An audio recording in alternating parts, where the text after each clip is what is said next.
$1,840. That was the price on a receipt for a bracelet I never bought, for a wrist that was not my wife's. It showed up on my porch on an ordinary Tuesday, a small white box, a jeweler's name in the corner, a store I had driven past 100 times in 12 years and never once had a reason to walk into. My last name on the label, our home address, and a card tucked under the lid in a man's blocky handwriting, signed with a single letter that was not the first letter of my name. I'm going to tell you who that man turned out to be. I'm going to tell you that he signed my wife's paychecks. And I'm going to tell you that by the time this was finished, a jury in my home state had looked at what he did and ordered him to write me a check. But I'm getting ahead of myself. A quick word before I start. The names and details in this story have been changed, and it is told as a dramatization. Now, here is how the whole thing came apart, slowly, quietly, and entirely by my own hand.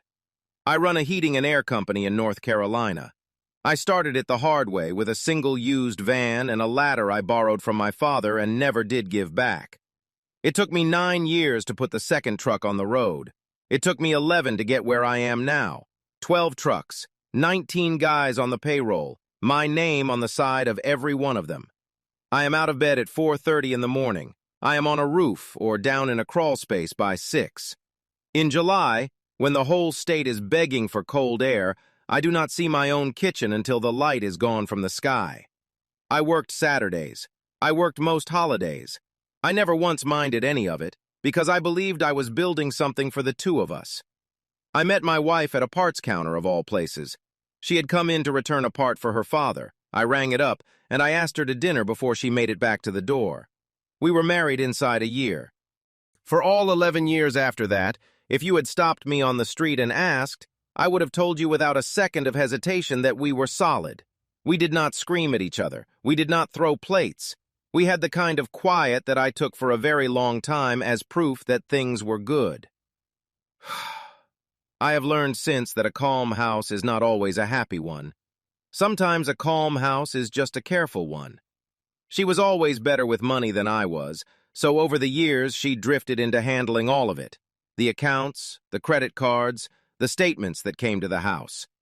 I was a man who was good with ductwork and bad with paperwork, and I told myself that a marriage is a partnership, and that a man does not need to be good with spreadsheets if his wife is. I want you to remember that. It is the small, ordinary thing that let everything else happen. So the box comes on that Tuesday. A job had pushed to the next morning, and for once I was home with daylight still in the windows. Our anniversary was 3 weeks out. And for about 10 seconds, I will be honest with you because I have got nothing left to hide in this, I thought I had stumbled onto a surprise she was planning for me. For 10 seconds, I actually felt guilty for holding the box. Then I opened it. There was a bracelet inside. Thin, gold, real. I have bought enough jewelry in 11 years of anniversaries and birthdays to know real from plated at a glance. There was the receipt, $1,840, paid on a card. And there was the card itself, folded once, in a man's blocky handwriting, pressed so hard into the paper I could feel the letters from the back of it with my thumb. I am not going to read you a stranger's words. I will only tell you that the last line of that card promised my wife how good it was going to look on her. I read it 4 times. My hands were not shaking yet. That part came later, and when it came all at once. And here is the one thing in this entire story that I am proud of. I did not call her. I did not text her. I did not put my fist through the kitchen cabinet, though God knows I wanted to. Because somewhere in the back of my head, under all of it, a voice said one clear thing. If there is one box, there is a trail. And you do not get to walk a trail if you set fire to the trailhead on the very first day. So I took out my phone. I photographed every single piece of it. The shipping label, the receipt, the card front and back, the bracelet sitting in its little bed of cotton. Then I folded the card exactly the way it had been folded. I put the lid back on the box. I carried it back outside, and I set it down on the corner of the porch in the exact spot the carrier had left it, like I had never once touched it. That evening she came home, saw the box, and her face did a small thing I will not ever forget. Then she picked it up. Oh, that's a return for a client. I'll take care of it. I told her that was fine. I cooked dinner. I asked her how her day had gone, and I sat there and I listened to the whole answer. I have never acted so well in my life, before or since. The next morning, I did not go to the first job. I called my foreman and told him I had a doctor's appointment. The first real lie I had told another human being in years, and it came out of me smooth and easy, which frightened me a little. Then I sat down at my own kitchen table with 2 years of bank and credit card statements pulled off the bank's website and a yellow highlighter, and I went down every line. The jeweler was not a one-time thing. It was the 4th charge to that store in 14 months. 1 in November, right before Christmas. 1 in the spring. 2 more since. But it did not stop at the jeweler, not even close. There were hotel charges, and not in another city, not on some far-off trip I could have asked her about. Right here, 10 miles out, 12 miles out, and every single one of them landed on a night I was pulling a long shift, a night I had believed she was home asleep with the porch light left on for me. There were dinners at restaurants I had never once been taken to in 11 years. And there was a charge I could not place at all, a small monthly draft, the same amount every time, to a storage facility on the far side of the county. We did not have a storage unit. I did not anyway. I added it all up. Then I did not believe the number, so I cleared it and added it a second time. A little over $22,000 of our money over 2 years. Money out of the account that both of us paid into. Money I had earned on rooftops in the July heat, while I told myself the 2 of us were quietly saving for something good. I marked 26 separate lines before I made myself stop, pour a glass of water at the sink, and stand there until my heart climbed back down out of my throat. I did not leave a single page of it in the house. I put all of it in a folder, and I locked the folder in the toolbox in the bed of my truck, where she had no reason in the world to ever look. And I'm going to say this part very plainly because I know some of you watching are sitting in the exact chair I was sitting in. I almost talked myself out of the whole thing. I told myself a jeweler can misship a box to the wrong house. I told myself a card could be somebody's strange idea of a joke. I am a reasonable man, and a reasonable man goes looking for the reasonable explanation. But a joke does not rent a storage unit by the month. And a reasonable explanation does not repeat itself 26 times, on the exact nights a man is away from his own house. It took me about a week to put a name to the single letter on that card. I am not going to walk you through how I did it, only that it was a good deal simpler than you would think, and that I never once broke a law to get there. And when I finally had the name, it took the wind clean out of me. Because I knew the man. I had met him. He owned the firm my wife worked for. He signed her paychecks. And he had been to our home. He had stood in my own backyard the summer before, at a cookout my wife had offered to host for her office. He had stood on my grass, drinking my beer out of my cooler, in the shade of the tree I planted. And at one point in the afternoon he had asked me, just making friendly conversation, what it runs these days to replace a compressor on a home unit. And I told him, in detail, because that is my trade, and I am always happy to talk about it. I had stood there and shaken the hand of the man who signed my wife's paychecks, and, as it turned out, a great deal more besides. I will not pretend I stayed calm when that landed. I drove out to a job site that had already been finished and signed off weeks before, and I parked the truck, and I sat there with the windows rolled up until the heat in the cab finally forced me back out. Then I drove to the next thing on my list for the day, and I laid down a clean, straight line of work. Because a man can carry an awful lot for a long time if he keeps his hands moving and his mouth shut. Once I had the photographs, the statements, and the man's name, I called a divorce attorney. A buddy of mine in the trade had used him a few years back in a split that could have ruined him and didn't, so I trusted the reference. The very first thing the attorney asked me, before I had even finished lowering myself into the chair across from his desk, was what I wanted. First thing, before you tell me any of it, what do you actually want out of all of this? And I told him the truth. The same 3 things I have told you. I wanted out. I wanted it to be fair. and I wanted to understand in plain words a man can act on exactly what the law in this state would do for me and what it would not. He leaned back in his chair, and he told me 3 things that completely changed how I saw the entire mess I was sitting in. The first thing was about the money. In North Carolina, he told me what a husband or a wife actually does inside a marriage is not just a private hurt that you carry around. It can move the numbers. If you can show what the law calls illicit sexual behavior, and you show it happened before the two of you separate, the court can refuse to award her spousal support. I want you to hear that clearly. Not lower it. Refuse it. Outright. He pulled the statute up on his screen and turned the monitor toward me, and he read me the part that mattered, slow enough that a man who works with his hands could follow every word of it. The affair I had spent 2 weeks of my life quietly documenting was not only a wound, he said, it was evidence, and in this state, that kind of evidence has teeth. The second thing I did not even know was a thing that existed.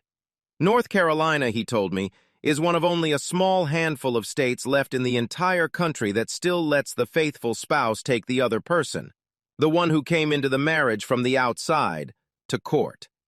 2 old laws still in the books here: alienation of affection and criminal conversation. In plain English, you can sue the man himself. I asked him, sue him for what exactly? And he sat forward and explained it to me like this. Alienation of affection, he said, comes down to 3 things you have to prove. 1, that there was real love and affection in the marriage to begin with.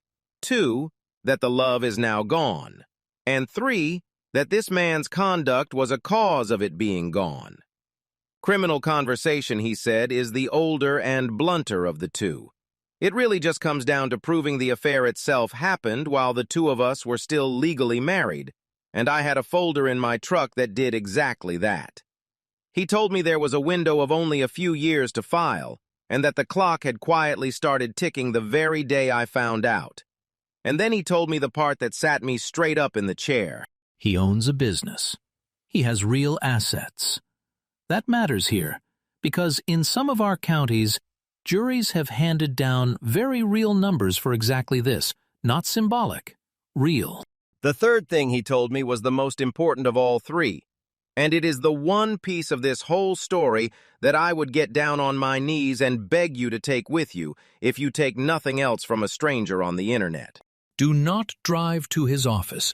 Do not sit in his parking lot. Do not so much as send him a text. You win this thing with records, not with your fists. 1 bad minute outside that building hands every single advantage you have right back to his lawyer. He told me to keep going to work like nothing in the world had changed, and he told me very specifically not to move out of the house yet, because a man who packs up and leaves too early can muddy the whole property side of a divorce and hand the other side an argument they did not earn. The strongest thing I had, he said, was the paper, and the best part of all of it was this. The paper was already mine. It was already photographed, already printed, already locked in my truck. It was already safe. I am telling you about that parking lot warning for a reason, because there was a night, 1 single night, that I sat out in my truck across the street from that man's building with the engine running and both of my hands locked on the wheel. I am not a violent man. I have never once in my life raised a hand to another person. But I had his name, and I had his address, and I had a card in his own handwriting promising my wife a bracelet that I had paid for with my own money. What stopped me, the only thing that stopped me, was that lawyer's voice in the back of my head. Win it with records. So I put the truck in drive, and I went home, and I lay down in the dark next to her, and I won it with records. My attorney told me the photos and the statements were strong, but that for the civil case against her boss, he wanted it airtight, with nothing left for the other side to pull on. So he told me to hire a licensed investigator, a real one, not a friend with a camera. The investigator cost me $3,000 up front. I gave him the storage facility, the office building, my wife's daily schedule, and the pattern of nights the hotel charges had always seemed to land on. And he told me the same thing the lawyer had. Keep acting like everything at home is perfectly normal. That was the hardest acting I have ever done in my life, and I do not expect I will ever do anything harder. For 2 solid weeks, I got up at 4:30 and poured her coffee. I asked about her day and her clients. I kissed her at the door before I left in the dark, knowing every single morning exactly where she would be by lunchtime, and exactly who she would be with when she got there. The investigator did not need long. Inside 2 weeks, he had timestamps. He had photographs at the storage unit and at the office building. He had a clean, dated log of which nights and which addresses. 4 separate days. The same man every time. The same routine. He handed me a folder and a small drive across a sticky table in a diner parking lot, and before he left, he told me something I have turned over in my head a lot of times since. I've seen 100 of these. The calm ones, the people who don't blow up on day one, they're the ones who walk away whole. I did not feel calm. I felt like something had been scooped out of the middle of me. But I had the folder, and that was the whole point. My attorney filed for the divorce, set the separation in motion the way our state requires, and on the same afternoon he filed the civil complaint against her boss. She was served at the house on a quiet weekday afternoon. I made very sure I was nowhere near it when it happened. By the time she called me that night, and she called 20-some times, one right after another, I let every single one of them go to voicemail because my lawyer told me to, and because there was truly nothing left that I wanted to say into a telephone. When we finally did sit down and talk, her story changed 3 separate times inside a single conversation. It was nothing. It was just talk. Okay, it was once. It was one time. You're really going to throw away 11 years over this? I told her my lawyer was handling all of it now. Then I hung up the phone, and I did not pick it up again. For about a month after that, she tried everything. She wanted to talk it through. She wanted counseling. She told me that people make mistakes, and that a marriage is bigger than one mistake. And maybe, on some other set of facts in some other man's story, she would have been right. But I had a folder in my truck that said it was not one mistake. It was 2 years of them with receipts. So every time the talking circled back around to the same place, I said the same quiet thing, and I went back to work. Her boss got his own envelope a few days after she got hers. I am told he went pale at his own desk in front of his own people. I would not know. I never saw the man's face again after that cookout, and I am glad of it. The divorce itself took the better part of 8 months to work its way through. Her lawyer fought the support question hard at the start, and then a good deal more quietly once he had actually sat down and gone through the folder. The hotel nights, 10 miles from our house. The storage unit that none of her explanations could ever quite account for. The jeweler, 4 separate times. The $22,000 of our money spent building a whole second life that I was paying for and had never once been invited into. The judge listened to all of it, and then he made his findings out loud, right there in the room in plain language. The court finds illicit sexual behavior on the part of the defendant. The request for spousal support is denied. Not reduced, denied in full. The monthly check that she had already told a friend of hers she was counting on came to exactly 0. The money she had spent tilted the property split over onto my side of the line. I kept the house, and I kept the company, clean, whole, with no claim of hers hanging over a single truck of it. And then there was the other case, the one against her boss. That one did not settle quietly behind a closed door the way a lot of them do. It went all the way in front of a jury, 12 people in a box in a small courtroom. My attorney did not raise his voice once.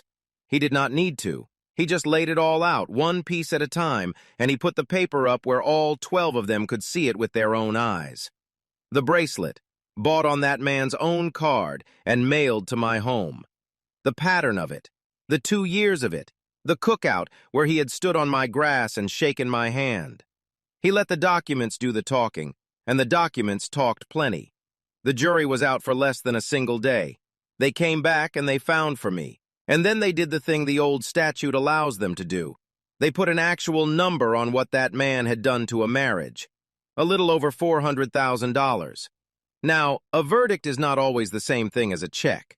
A piece of paper from a jury does not always turn into money in a man's hand. But he owned that firm with real assets standing behind it, and my lawyer made very, very sure that the paper became a check. What I did with that money afterward is my own business, and I intend to keep it that way. What matters, the only thing that matters, is that 12 strangers sat in a room and looked at exactly what that man had done, and they put a price on it. The man moved out of the area not long after the verdict came down. His own life had a few cracks of its own once all of this came up into the daylight, and I will leave it at that. That was not my doing, and it was never my burden to carry. My wife moved into a rental closer to where she used to work. She walked away with no support, the smaller share of everything the two of us had built over 11 years, and a great deal of very quiet time to think.